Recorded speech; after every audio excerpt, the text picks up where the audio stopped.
Yippee-ki-yay, my friends. Welcome to another episode of Fort Bot Games presents the new gaming podcast. We're here with one of our top devs, Dr. Brian Kennedy. Hey, how's it going, everybody? I'm glad to be here with you guys and to actually kick off the Fort Block Games official podcast where we go through some of the most important news in the industry, what we're doing, how we're trying to change the industry, and bring to you guys what we see as potentially the future of gaming. The way we were going to structure these podcasts, this is the first one, so we'll walk you guys through it real quick. But each episode, we're going to go right in with the news. What's going on in the gaming industry? And right now in the news is Sony's Concord. Now, I know anybody who's a gamer that keeps up with stuff, you've heard plenty about Concord, I'm sure. Yeah, definitely excited to give my thoughts on what Concord is at, what the problems are with it, and kind of where Sony dropped the ball at. Well, before we get into that, for some of our listeners here, what is Concord and how did Sony end up with it? I mean, Concord's a hero shooter. The company that's making it, they were in development of the game, and as anybody knows right now, the shooters are not coming out all the time. And if they do come out, they're just a copy and paste of what somebody else has done. And I think Sony's seen the opportunity. They had Jim Ryan in there. Jim Ryan was definitely talking about, hey, let's get some live service games. And Sony said, hey, this is a good one we could buy. They bought it and it didn't go as well as they planned.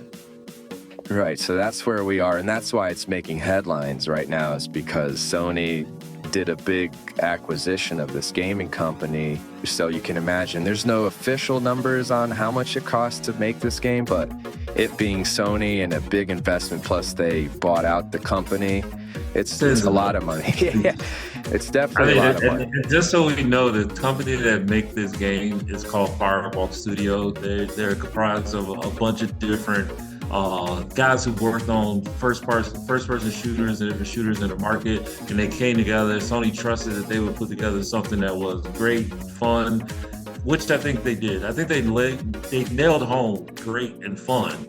They didn't nail home uniqueness, and I think that's where they struggled. So okay, that's a good transition. Before we get into the drama of why it's in the news, let's talk about the good stuff, because there's always something good that comes out of something, right? I mean, of course, if you know anything about Sony is really good at first party games. Their first party games are top tier. I mean, Nintendo has games that, first party is amazing, but when it comes to first party big budget, there's nobody who does it better than Sony. And so anytime that Sony brings on a studio, you're thinking oh, this is going to be the next big thing. Yeah, so I would say that was a good thing about the Concord, was that, Sony's like, hey, let's get back to the shooters, because back when we were playing back in the day, they had SOCOM, Killzone, we were playing that, and then they were on hiatus with the shooters. It's been like a decade since we've seen a shooter from them. So Shadowfall, I think, was the last big one. Shadowfall, Killzone. That's crazy. Yeah, so that's why it's a good thing with Concord. It's good to see Sony being proactive about getting back into shooters. So that's definitely one good thing. Well, I think Concord is a fun game. It definitely hit the mark on those aspects of what you want from these studios that built these games. But I almost want to say too little too late. If Sony had released this game 4 years ago, I think they wouldn't have a problem with sales. But we're 8 years in, and honestly, the hero shooter market is saturated. There's nothing that you can really do too much that makes this game unique, that separates it from all the other hero shooter games. And companies, unfortunately, have not figured out how to separate themselves in the hero shooter market. And with Sony investing so much money into the hero shooter, it does scream too little too late. Where are some of the things you've seen? What's the general consensus? The general consensus is no one wants to pay a firewall to get into a game that's a hero shooter that you want me to pay to play. It doesn't make any sense. If it's going to be free to play, make it free to play. You already have PlayStation Plus as the first firewall to get through, and then you want me to pay $40 to get into another shooter. The big problem with that is like Helldivers. We've seen with Helldivers that when they came out with Helldivers, you paid $40 and you got into Helldivers, and that was completely a different game. Something that I mean, it's a second take of Helldivers, but it made you feel like you were getting your $40 worth of the game up front. Here you have Concord, and I can get the same experience from Concord from literally any game that is in a hero shooter market, and I'm not paying to play it. It doesn't make any sense. So it almost seems like a money grab, and I think it turned a lot of people off. Yeah, it doesn't seem to be working in their favor because right now, as I refresh Steam page, right now as we speak, at the time of recording of this, there's 100 players right now playing Concord on Steam. People that actually want to play can't play because there's not enough people in there. Well, They're that's like, the whole purpose of a free-to-play hero game live action is free to play. Free to play, Sony, free to play. You do not put out a game that isn't a standalone that you require people to pay for, but then to pay to continue to get new stuff in the game. You're missing the mark. And like I said, it worked with Helldivers because it was something new, it's something different. But this is a free-to-play structure, free-to-play game, free to play everything, but you want me to pay to play. Yeah, because yeah, even if you look at there are people that are of that size, that caliber, Blizzard, Activision, massive company, and they even made their hero shooter free. Well, and I know we're talking about PlayStation here, but it almost seems like the exact same thing that Xbox is doing. They're trying to change the narrative around certain things to fit what they want. You can't change the narrative and think people are going to be excited about this. Like Microsoft is suffering because they want to change what a console is, right? They want to change the narrative around exclusive and what a console. That's stupid. Look, consoles are a culture. They literally match up to you. You're excited to get it. You're excited to get the game. You're excited to get the system. You want to see what the new controller is. You want to see what the power blocks. How loud is the system? When you open up a game, you want that fresh new packaging, PS5, PS6, Xbox 2, Xbox One, all of this stuff. That is an entire culture. When you start changing the narrative, you're going to lose a lot of people. And if you build a culture, free to play, and then you change the narrative, you're losing people, Sony. You are literally losing people, and we do not want to pay to play a free to play game. Yeah, so that's that. So in summary for Concord and why it's in the news and why it's newsworthy is, Sony taking that time and big money investment to get a shooter released for them, a competitive shooter. It just happened that they were too little too late. I mean, we played the beta, it's a solid game. Well, here's the question. What are you doing differently to take me away from the hero shooter that I'm already playing that I invested so much money in? Yeah, no, I don't have to pay $40 to try to go get in. Yeah. I think that's why at Fort Block Games Takeover, Takeover, our flagship Twilight we're developing, I think that's why that's going to stand to test against something like this. Yeah, I mean, you're putting it on the money.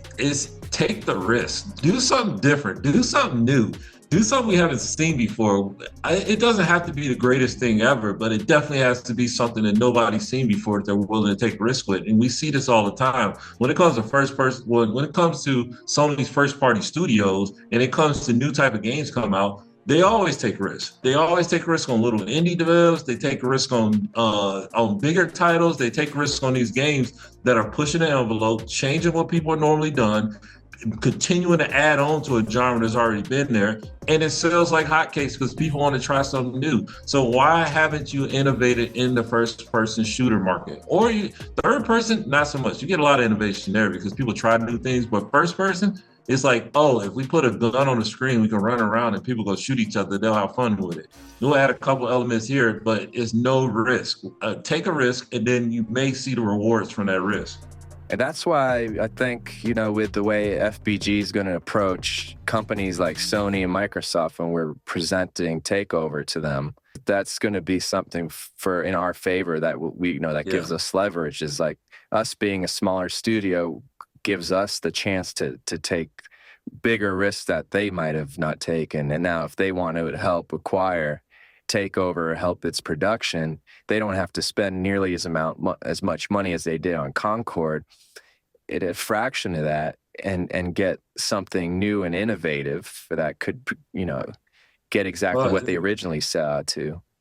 yeah, I mean, you're exactly right. I think once we, present Takeover, we honestly are targeting something that's completely new, completely different. It's still in the first person shooter market, but it's giving you a new aspect of what you're doing. You're not playing a hero shooter where one person has a special ability and does everything else. However, it gives a team special abilities. Do something completely different that really challenges people to get out of their comfort zone, play something new, play something challenging, but bring that level of excitement of how can I get better at this rather than I'm already better at this because I'm used to playing with this one character. But that is something I feel has really been saturated the market, is really taking its foothold in the market. And now companies don't know what to do. They're taking 8 years to build a game that's already on the market.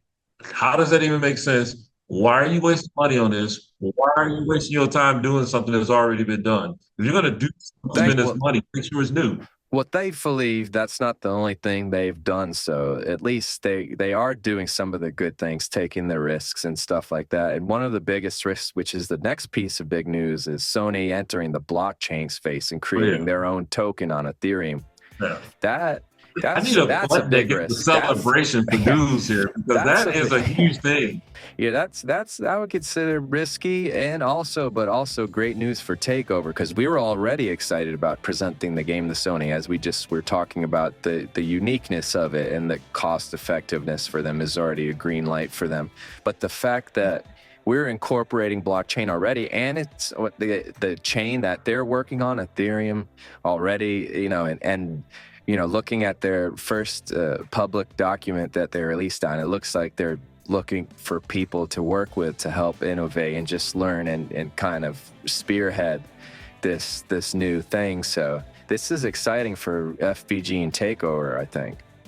Dude, I think it's exciting just for the whole But industry. I think yeah, us yeah. being first to get in there with a first person shooter, it tackles two birds with one stone. I think that every game that Sony is releasing that they can add in these blockchain elements is really going to increase the market, increase people wanting to play these games, and how much time they spend in games. I think us really targeting them with Takeover, it separates us from games that are already in blockchain and being one of the first on the console in blockchains is typically on PC right now, but getting able to get in with Sony is really, really going to be innovative and really going to be able to be something that we can get a foothold in that's going to make Takeover something unbelievable and people really gravitate towards. So I'm excited about it. I think everybody should be excited about it. Owning your own stuff in a video game, selling it, exchanging it, getting paid for it. Seriously, I've been playing games since Atari. If you've been playing games since Atari,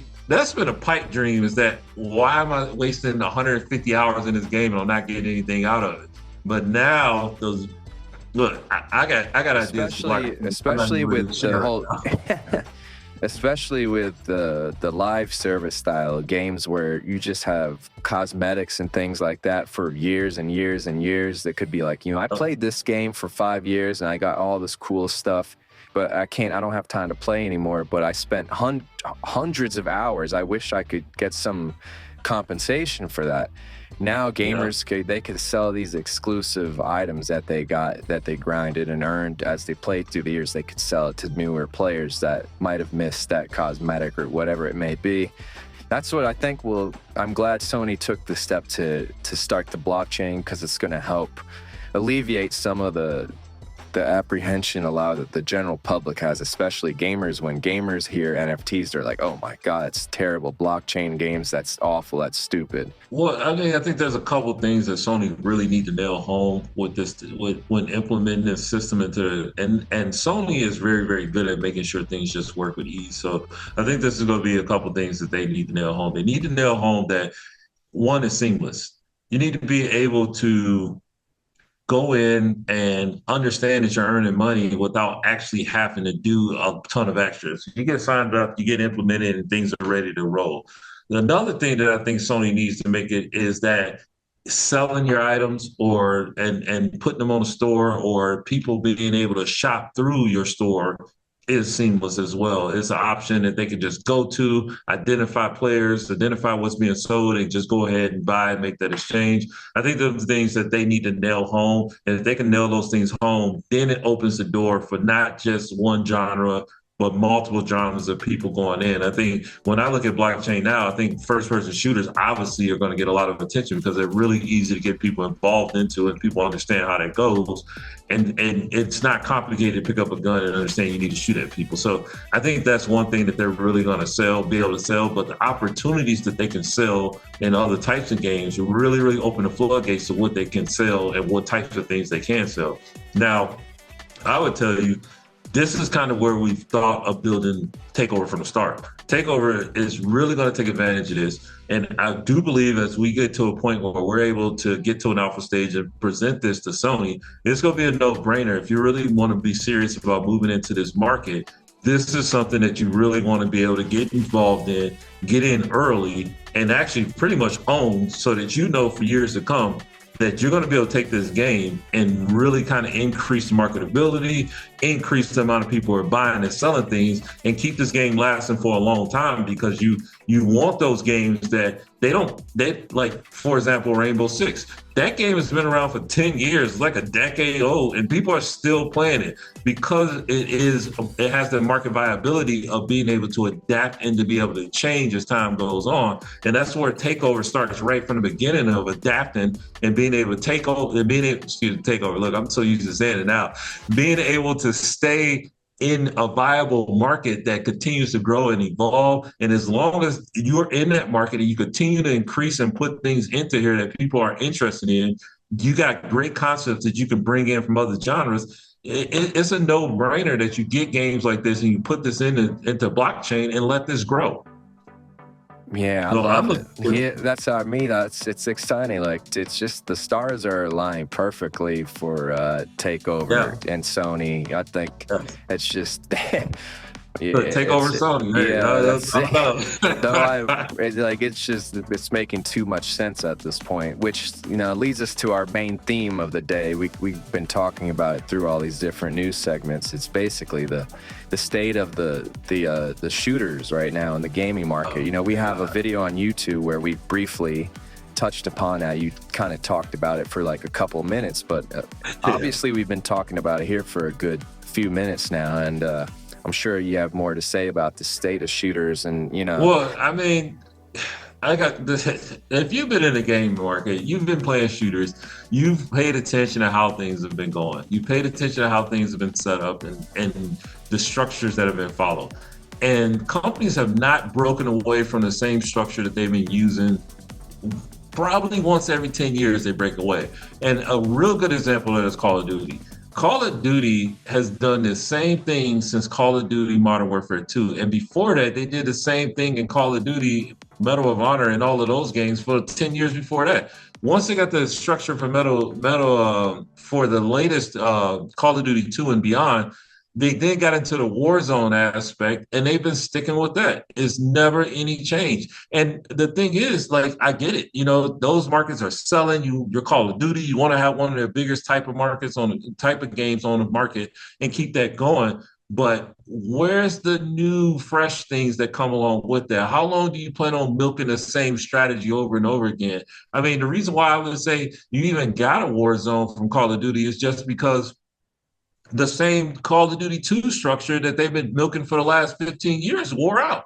Like, people don't even play the multiplayer as much as they used to. They play the other versions of the game. That's why you can have a free-to-play game that people play. Now, don't get me wrong, the game has a big market, and it keeps people coming in year after year, but it's not the same as it was when it first came out, and that freshness is gone.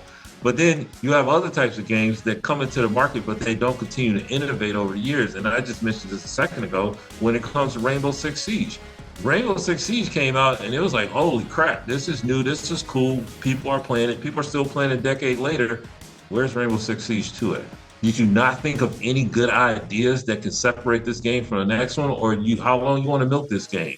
Or are you going to add in something new besides the new operators? Nothing. They haven't done anything. Then you get these hero shooters that come out, and that's been great since Fortnite brought out a different battle zone, and then you got Overwatch, these games get Game of the Year, but people are chasing the same dollar. They're not actually chasing, how can I innovate this and make it different? How can I make it so people come in and play? And maybe that's not something that the big companies are even interested in no more. Maybe they're just interested in the smaller companies making these innovations and then them buying it and making it different. Maybe that's what it is. I don't know. I'm not an insider at these major corporations, but I do know one thing, that you need to change up the gamer market. I mean, there's been games that I've seen come out over years that have really, really done something different, but then they just fall off. And a prime example of that is Killzone. Killzone 2, I feel like it was like one of the best damn shooters that came out. It's multiplayer. I mean, you set up turrets, you did all type of crazy stuff in this game.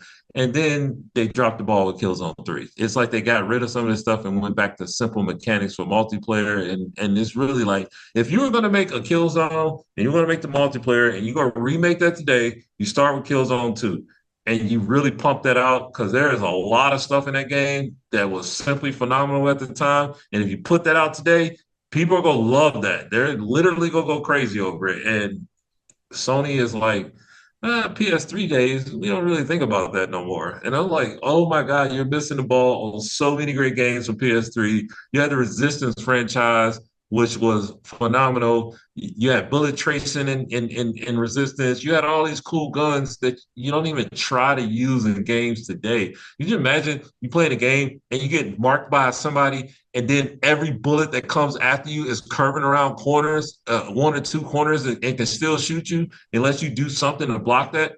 That is a mechanic that should be in games today. Why are you not utilizing the stuff you already have? I don't get it. To me, it makes no sense.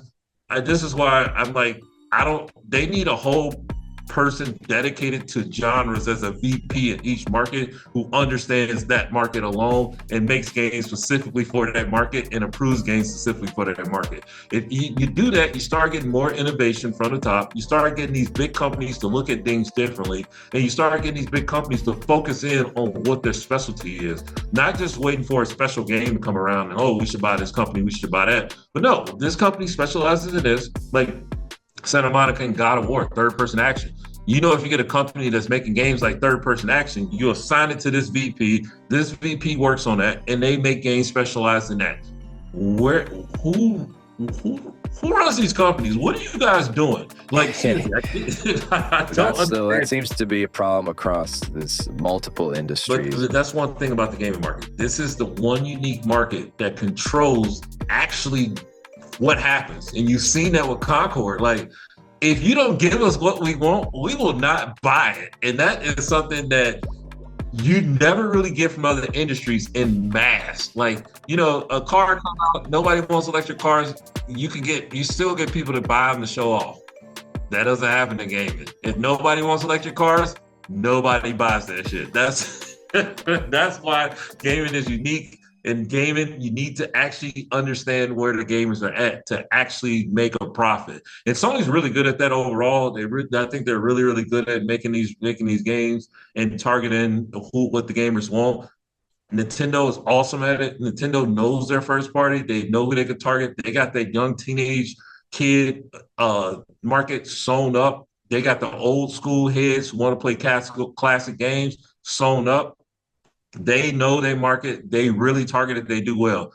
Xbox, what the hell are you doing? Seriously. Yeah. Okay. Well, we'll talk about. We'll talk. Oh man, about I got a lot to it. say about these guys. These guys are. I don't know if they're stupid or stupid. I don't know which one it is, but I got a ton to say about them. We'll talk about those guys on the next episode. But I think today's theme week, I think we stay pretty good on point with the state of shooters, what that means for Takeover, and kind of where we've envisioned Takeover going. Obviously, we see Takeover, it's going to be coming on PC first to really take advantage of that blockchain stuff. But, after our discussion said, you can really be excited about Takeover, I think, because I was already excited about it because it's already a fun concept, a fun game. Yeah. So just showing it to them, I already know it's going to pique their interest. But the fact that it has that blockchain aspect to it really, and that Sony just happens to be at this time wanting to innovate in blockchain. It's just perfect timing. So I'm like just super excited about Takeover right now,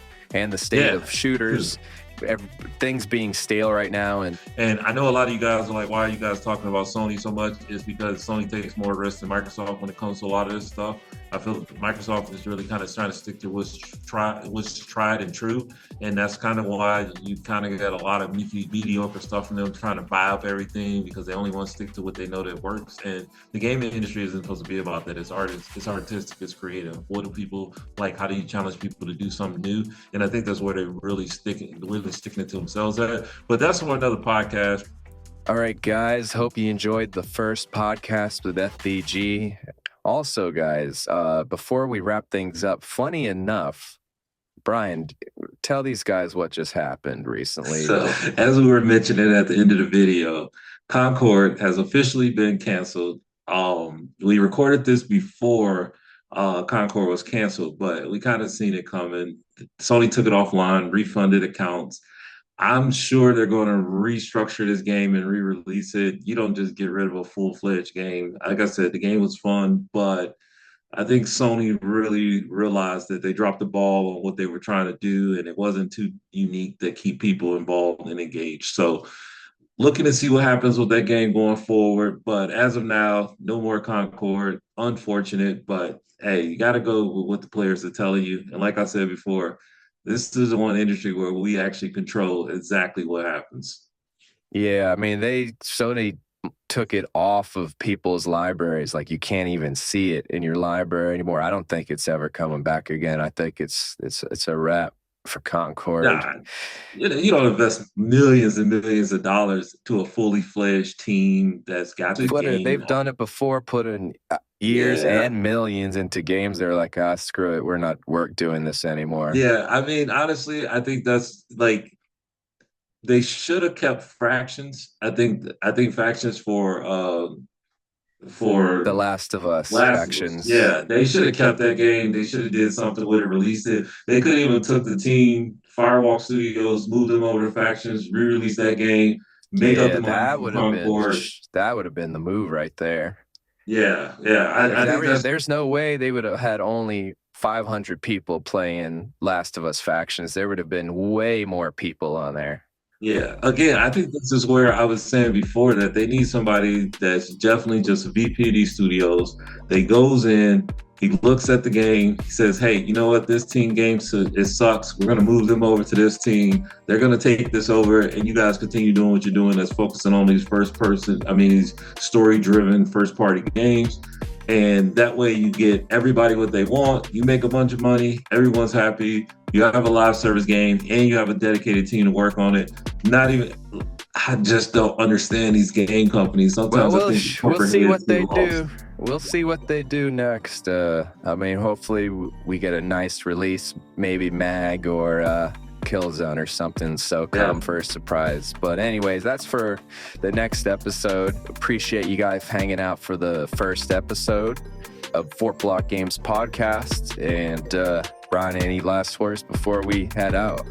No, I'm just looking forward to being able to communicate with people what we've been doing, where we're headed, and give them a little bit of insight on what Takeover is all about and how we believe that it's something new to the first-person shooter genre that can get people excited. So other than that, thanks a lot, guys. Talk to you later.